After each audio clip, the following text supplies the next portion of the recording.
I have a question for you. Is there any part of you that has always been scary capable, the kind that jumps in before anyone asks, reads the room, anticipates what's needed, and then just quietly fixes it before anyone else even notices? The kind people call a strength, but then it quietly exhausts you in ways that you just can't even explain to anyone. So here's what I've come to understand about that particular brand of capability. For a lot of us, it wasn't ambition, it wasn't personality, it was survival. And I want to talk about that today because there are just so many impressive, high-achieving women walking around. They're professionally successful, they're emotionally intelligent, they're the one everyone relies on, who have never stopped to ask themselves, is this who I am, or is this what I became so everything didn't fall apart? When I was a child, and I don't remember my exact age, mostly because it happened all the time, my parents would have these really explosive fights. And sometimes my mother, she'd throw things in a bag and she would just leave, right? No warning, no explanation to anyone. Just gone, and she'd be gone for days. But she would call eventually, but there was only one person that she would talk to, me. And my father was always desperate to know, where is she? What is she thinking? When is she coming back? And he would just be waiting and needing me to report back. So there I was a child standing in the middle of two adults at war, absorbing her anger, translating it to him, and then watching what my words did to him, managing his pain, and then managing her expectations of my loyalty while I delivered the blows. And here's what I want to say about that role, okay? Because I think a version of it lives in a lot of women who grow up in volatile or emotionally unpredictable homes. It felt good. It felt good to be the one she trusted. Being chosen, being the one person that she would talk to, well, that put me in the safe zone, right? It meant that she wasn't going to turn on me, and I had value. It meant I was needed. And a child who isn't sure of her safety, all right, going to take that trade every single time. I took it, right? I told her she was right, he was wrong. I boosted her up and I chose her. And by the time most kids in the neighborhood were learning to ride their bikes, I was already extraordinarily good at managing other people's emotional realities. Here's the universal truth under that specific memory. Okay, when a child is made the emotional intermediary between two warring parents, or when you grow up in a home where the adults are just too consumed by their own wounds to be fully present, you develop a specific set of skills, okay? You learn to read rooms, to anticipate needs, to hold two opposing realities simultaneously without losing your footing, to be the one that makes the unbearable bearable for everyone around you. And those skills, those really remarkable, exhausting, invisible skills, follow you everywhere you go for the rest of your life because they worked. The most capable woman in the room is often the one who learned the youngest that it was her job to make sure everything didn't fall apart. Okay, fast forward to adult life. And the pattern kind of looks like this.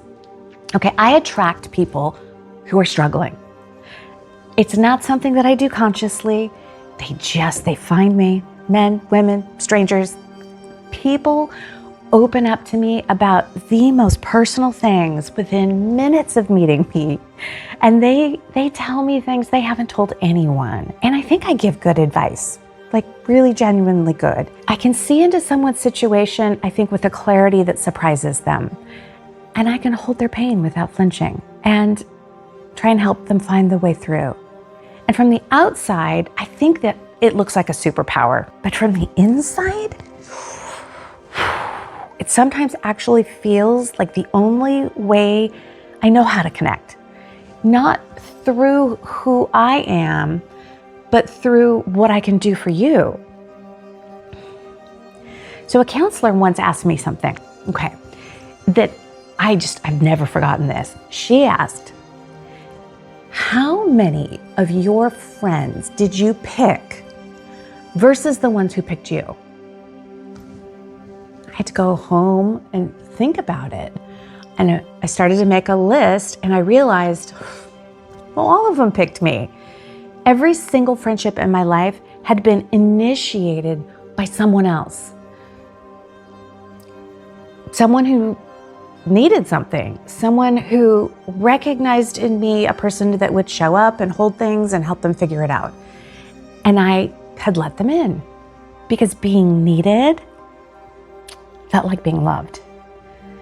Because that's what love looked like in the home that I grew up in.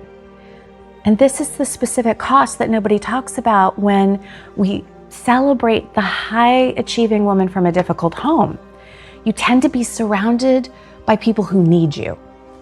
And at the same time, you're completely unknown by most of them, because what they need is someone that's capable. They need a counselor. They need a person who has it together, not the little child who stood in the kitchen delivering blows between two people that were supposed to protect her, right? Most of them don't even know that this exists. But here's the question, that do I even know she exists? I became the person that everyone needed, and I just completely forgot to figure out who I actually am. Okay, I want to tell you about my best friend.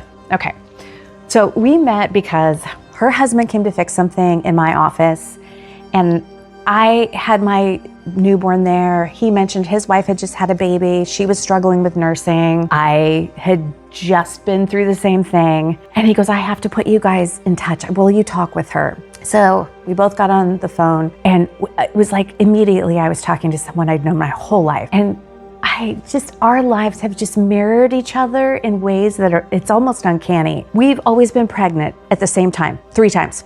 We've navigated some similar struggles within our marriages. We've made, some similar type mistakes, I guess. We've carried definitely some similar shame. She had a really difficult childhood. She knows that territory. And she is the one person in my life, maybe ever, who has seen the real thing, okay? The mistakes, the shame, the places I am the least proud of. And she offered zero judgment and complete acceptance. Which brings me to sangria. Okay, we were both just huge pregnant with our third. And we would try to get together every 6 weeks to do dinner and a play, just the two of us. And when I think back, we were at the tail end. We were just massive whales, and we were exhausted. We both had 2 little ones at home, some marital stress, financial stress. Our feet were so swollen. I was having to, go buy shoes at CVS just to get through the last couple weeks, because they were I couldn't wear my shoes. We were done. We were cooked. We sat down at the restaurant. We looked at the menu, and I was like, I can't wait to be able to order sangria again. And she looked at me and she said, fuck it, we're ordering a pitcher right now. And we did. 2 enormous pregnant women, swollen feet, pitcher of sangria, while the entire restaurant just judged us. And it felt absolutely fabulous. And it wasn't because of the sangria. It was because I felt like, for the first time in as long as I could remember, I didn't care. I wasn't managing the room. I wasn't reading the temperature. I was not adjusting. I wasn't performing the responsible version of myself. I was just a tired, enormous, swollen-footed woman who wanted a drink with someone who already knew I was a great mother and didn't need me to prove it. Someone who gave me permission just to be exactly who I was in that moment without performing a single thing. And that's what it feels like to be known rather than needed. And I want to tell you, it took me most of my life to find the one person that could give me that. Just one person I didn't have to manage. One person who just already knew I was doing my best. One pitcher of sangria where I did not care what anyone in that restaurant thought.